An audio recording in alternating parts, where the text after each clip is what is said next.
Assalamualaikum warahmatullahi wabarakatuh. Alhamdulillah wa syukurillah ala ni'amillah. Wassalatu wassalamu ala rasulillah Sayyidina wa maulana Muhammad ibn Abdillah wa ala alihi wa ashabihi wa man tabi'ahum bi ihsanin ila yaumil qiyamah amma ba'd. Hadratul muhtaramin wal muhtarimat wal muhtaramat.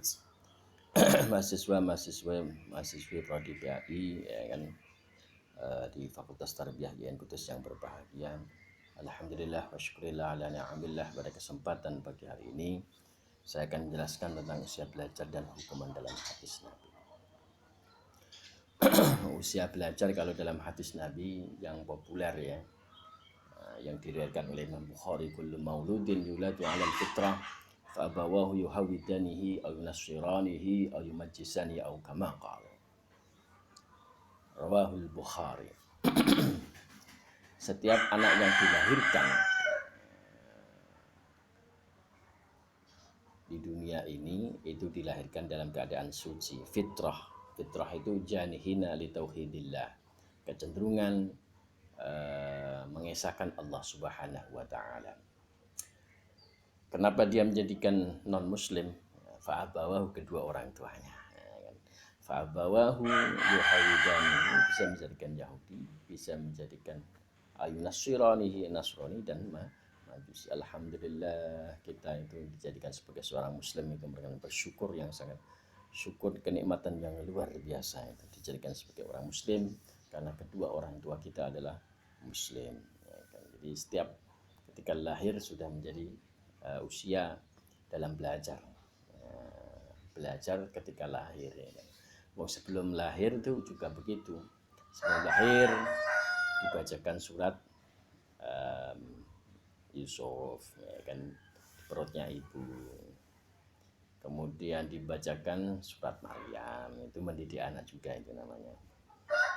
Tapi dalam kenyataannya setelah lahir lah itu usia belajar dimulai.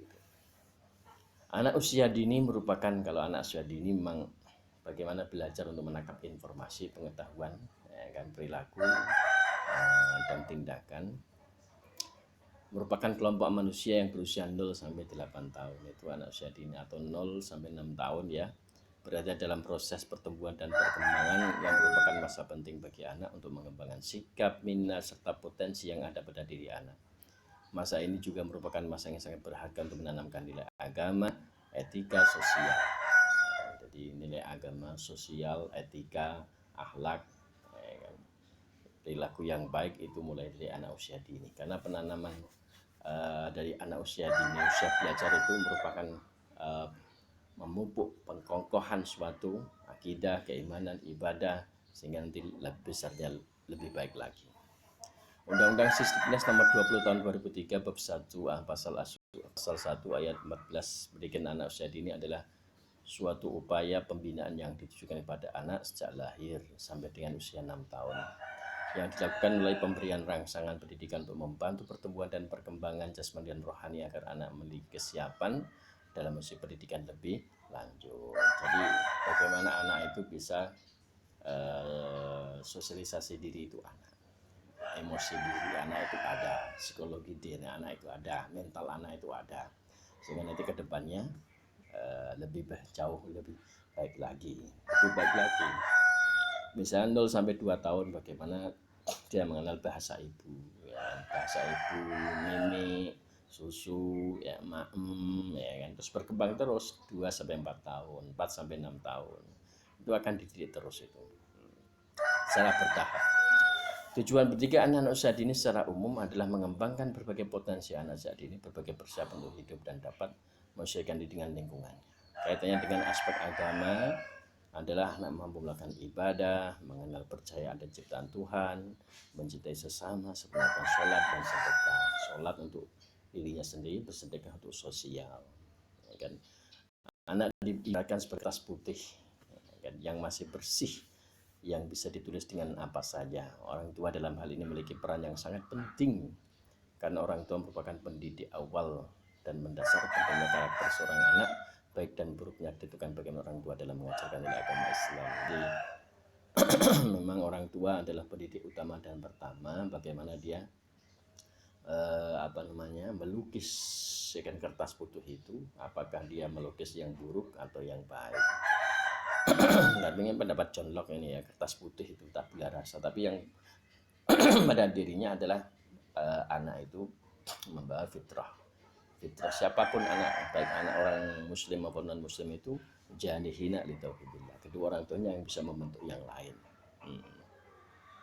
Ada 3 hal pokok nilai keagamaan yang harus ditanamkan anak usia dini, yaitu pertama adalah tentang keimanan. Pembinaan keimanan merupakan pembinaan yang pertama kali harus ditanamkan dalam jiwa dan pikiran, sehingga pengembangan fitrah kemanusiaan dia sikap untuk mengakui dan mempercayai adanya Tuhan. Jadi pendidikan keimanan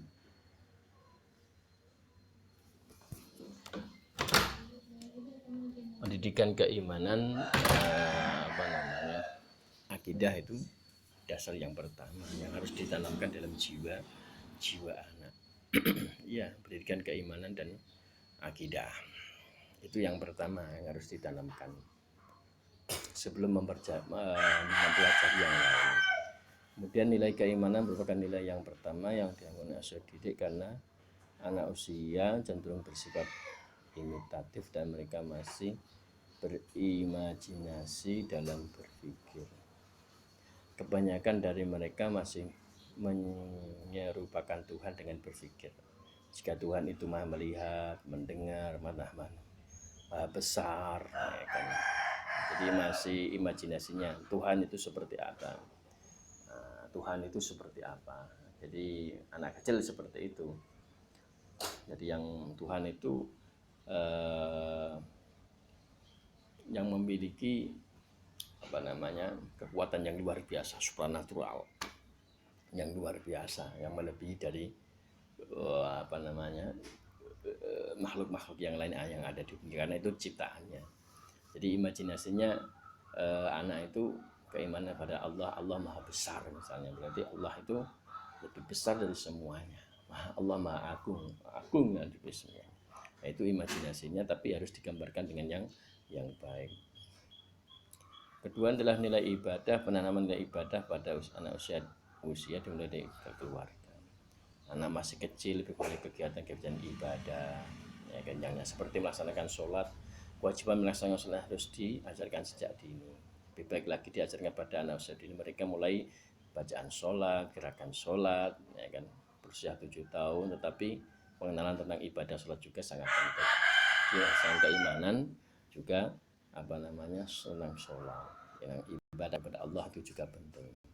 Penanaman ibadah sholat dapat dilakukan pada pembimbingan anak usia dengan cara membimbing anak untuk membersihkan alat sholat, memarkahkan wudhu, pakaian bersih, yang suci, musola dan sebagainya. Jadi anak mempraktikkan sholat berjamaah dalam kelompok kecil, belajar mengikuti imam, anak dilatih tentang menjawab ketika mendengarkan azan, menghafalkan surat Al-Fatihah, misalnya anak melaksanakan sholat tepat pada waktunya. Itu kebiasaan anak yang harus dilaksanakan, karena ibadah itu seperti sholat merupakan melatih kedisiplinan anak. Lebih baik lagi ketika penanaman akhlak ibadah, kemudian keimanan, ibadah dan akhlak dalam diri anak. Apabila anak dibesarkan dalam bimbingan akhlak yang mulia dari orang tua dan lingkungan yang kondusif, maka ia memiliki banyak figur untuk diteladani dalam membantu pembentukan pribadi yang islami. Jadi anak itu lebih meniru kepada siapa yang dia mendidik. Kalau dia dididik oleh pembantunya, maka seperti pembantunya. Jangan, kita sebagai orang tua harus punya waktu yang banyak untuk mendidik anak sejak kecil. Jangan dipasrahkan kepada baby sister, jangan dipasrahkan pembantu, nanti ya meniru pembantunya, meniru baby sisternya. Maka sebagai orang tua, bagaimana kita punya waktu yang banyak untuk mendidik anak, karena itu meniru. Pendidikan akhlak merupakan pendidikan yang paling penting, paling pokok, yang merupakan fondasi dasar dari ajaran Islam. Ini sangat penting diajarkan untuk menentukan cara berperilaku dan bersikap, maka dari itu sangat penting diajarkan pada usia dini, membentuk kepribadian muslim yang baik ke depannya. Oleh karena harus diterapkan pada anak, contohnya seperti adab makan, adab berteman, sopan santun kepada orang tua, menghormati yang lebih tua, menyayangi lebih muda dan sebagainya. Itu adalah sikap-sikap yang baik yang yang diajarkan Rasulullah kepada kita. Rasulullah telah memberikan tuntunan bagaimana cara mendidik dan mempersiapkan anak. Dan hal ini yang paling penting adalah keteladanan yang akan memfokuskan perhatian pada pengkaderan individu dan pembentukan kepribadian secara alami. Penanaman akhlak dan moral anak perlu ditanamkan sejak usia dini karena anak lebih mudah menyerap dan meniru terhadap pelajaran yang diajarkan sehingga lebih mudah untuk membentuk kepribadian anak. Anak selalu mengawasi tingkah laku orang tuanya. Orang tua sebagai pendidik utama dan pertama harus lebih hati-hati dalam bertindak dan memberikan teladan yang baik. Di samping itu juga menghormati dan berbuat baik pada kedua orang tua.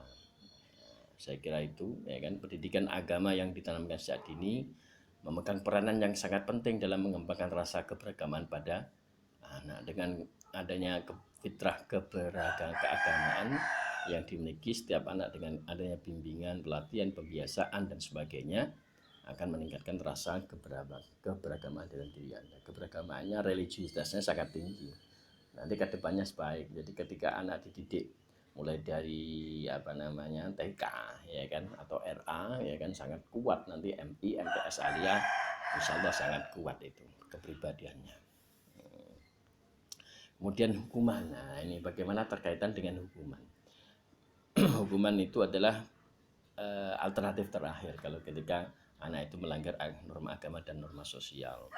Prinsip pokok dalam memberikan hukuman adalah jalan terakhir yang harus dilakukan secara terbatas dan tidak menyakiti anak. Tujuan utama dari metode ini adalah menyadarkan peserta didik dari kesalahan-kesalahan yang ia lakukan, ya kan.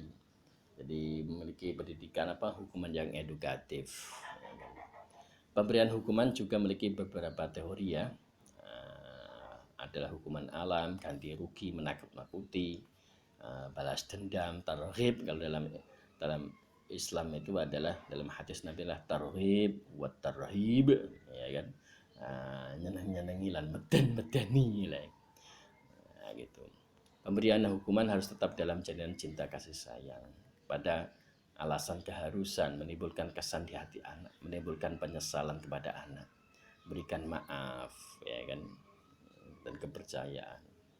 Kemudian haruslah edukasi ya kan, solusi terakhir diberikan anak mencapai 10 tahun. Jadi anak kecil jangan ya kan.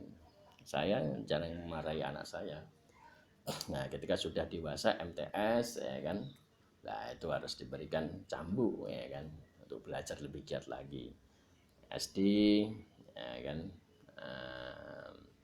apalagi kalau sekarang itu main HP ya kan, gadget ya kan, ya itu diberikan waktu 2 jam selesai, kemudian belajar. Jadi orang tua yang demokratis dan bijaksana itu sangat bagus itu ya kan. Otoriter itu dalam masalah keagamaan, sholat tepat waktu otoriter, puasa Ramadan otoriter ya kan. Jadi bisa otoriter, bisa juga demokratis. Jangan liberal, bahaya nanti liberal itu. Ada 2 hadis ini yang menunjukkan terhadap metode hukuman ya kan. Yang pertama dari riwayat Abu Dawud. Riwayat Abu Dawud itu dikatakan riwayat Abu Dawud dikatakan muru auladakum bisolah idza balagha 10 sinin wadribuhum idza balagha 10 sinin wadribuhum wa farriqu fil wadribuhum wa farriqu fil madaji. Jadi dari Syu'aib bin Amr dikatakan bahwa suruhlah anakmu untuk mengerjakan sholat ketika berusia 7 tahun dan pukullah kalau dia membangkang meninggalkan sholat ketika umur 10 tahun. Jadi 10 tahun tapi memukulnya ya yang edukasi ya kan, tidak menyakitkan bokongnya ya kan, pantatnya yang di ayo sholat. Hadis lain diriwayatkan Imam Bukhari, apabila seseorang di antara kalian memukul, janganlah memukul bagian wajah. Jadi fadrib wa idza dzaraba ahadukum auladakum falyajtanibu wajahakum. Jadi hindarilah wajahnya, jangan mukul wajahnya. Hukuman dalam pendidikan dapat dimasukkan dalam kategori metode ya. Metode hukuman dalam metode pendidikan dengan cara memberikan hukuman baik fisik maupun psikis pada siswa yang melanggar aturan dan tidak taat kepada pendidik. Metode hukuman adalah metode terakhir yang dilakukan pendidik peserta ketika berbagai macam metode tidak dapat lagi membantu. Jadi alternatif terakhir itu kan. Metode hukuman yang diterapkan pada seseorang berdasarkan hal itu dengan memberikan pukulan yang tidak menyakitkan kepada anak didik, meninggalkan kewajiban contoh, meninggalkan sholat dan puasa. Ya kan?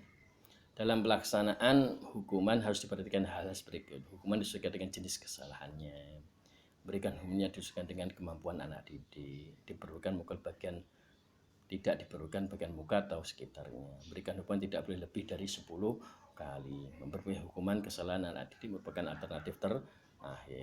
Saya kira itu dengan penanaman pendidikan agama, akidah, kan, kemudian ibadah, kemudian akhlak, insya Allah anak didik itu menjadi kokoh, ya kan, secara keberagaman, religiusnya, kepribadiannya nanti kedepannya, insya Allah bagus. Nanti untuk kesuksesan belajar itu tinggal bagaimana olah fikir, ya kan, olah rasa, olah karsa, olah fikirnya kedepannya lebih bagus lagi, ya kan, karena sudah mendapatkan ridho dari orang tua, kemudian ridho dari guru, insya Allah kesuksesan belajar itu lebih tertata, lebih terbimbing, ya kan, kedepannya lebih baik lagi, ya kan.